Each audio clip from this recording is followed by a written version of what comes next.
Matthijs De Ligt is one of those players that has always seemed destined to play for Manchester United, and it actually looks like it's finally going to be happening, which is very exciting. Now, there's a lot of people on the fence with him. There's people talking about his injuries. Why did it fail at Juventus? Why are Bayern Munich getting rid of him? Why are we suddenly getting him?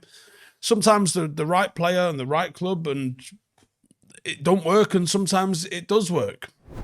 Now, to me, when I look at this kid, he oozes control. He oozes quality in all aspects of his game, and it's great because he is a player that's worked with Ten Hag previously. Now, that isn't a guarantee of success in of itself. Obviously, we've had a bit of a drama with Anthony. That didn't quite go as we thought. But there is a lot to like, I think, about Matthijs De Ligt. We're not looking at potential here. We're looking at just ability.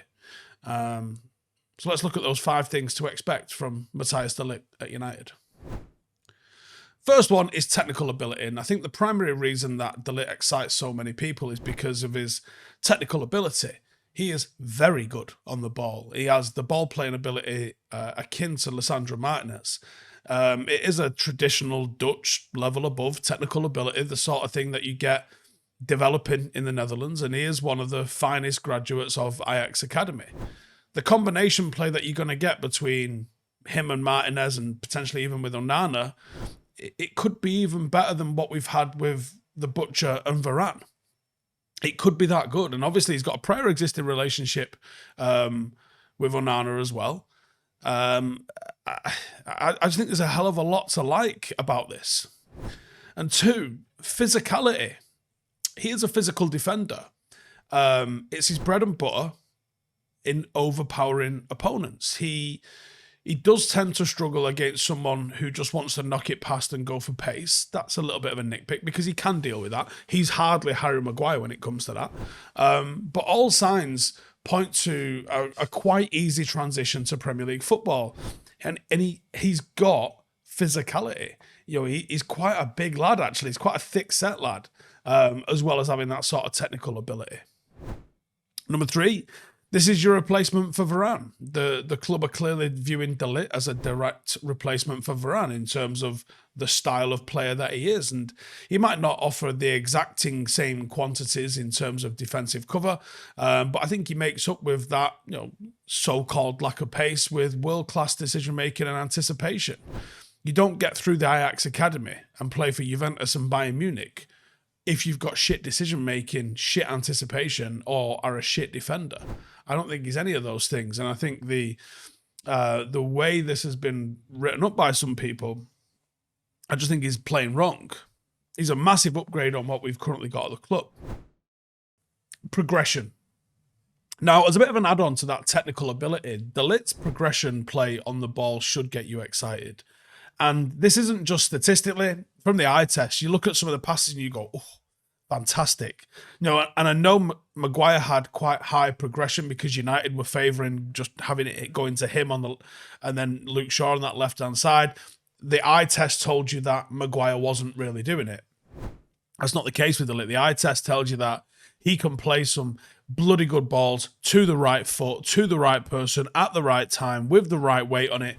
And the data also backs that up, that they're bloody good passes as well. And he's just dominating when it comes to passes. The frequency of passes, the pass completion, the number of progressive passes. The number of progressive carries is actually something that I think needs to be looked at as well, because he does take the ball and drive it into midfield. He's not beating his man, but no, he's driving it in when there's space. And he actually gets on the ball and gets touches in the opposition box as well. And he wins duels. In all aspects of his team's build-up play, he is a key player. And that was a major case at Ajax. It continued at Juventus, even though you might argue that he wasn't considered a major success at Juventus. And then it reached a new level at Bayern. He is world-class playing with the ball. And 5, under the microscope. His exit from Ajax invited excitement beyond belief. That summer that he left Ajax, there was a level of anticipation about him that I hadn't really seen for a centre-half in a long, long time. And it was a little bit of a shock that he went Juventus, really. There was a bit of an expectation that he was potentially going on and becoming an all-time centre-half. The potential in him at the time was astronomical. Now, it didn't quite work out for him. That Juventus move, I think, did stall his career, and his Bayern career was plagued with a couple of niggles and injuries. But he still managed to display his quality more often than not. Joining United is going to put him under the microscope, even more so than he's had at Bayern or at Juventus. We've identified him as a replacement for Varane, and I hope he's not a like-for-like replacement when it comes to how good he is when he plays. But he's injured this week, so we're not going to get to see him. Sometimes something changes. An environment can do wonders for a player's fitness, for mentality. That's not typically been the case, admittedly, when people come to United. They just find this rare resilience. But there is a new regime. He is back with his old manager. And if we can get him out for 85, 90% of matches, we are getting an incredible footballer for a very reasonable price. And the reasonable price you're getting him for is because Bayern Munich love a shiny thing and they wanted to sign new defenders. And yes, they might have been a little frustrated with his injuries last season, but I still think United are getting a hell of a player here. And I think the fact that we're going for a second defender in this window tells me that we are prepared for injuries to him or Lisandro. And if one of them is injured, hopefully not both of them, because that's a problem. But if one of them is injured, then whoever that centre half is going to be would probably be playing.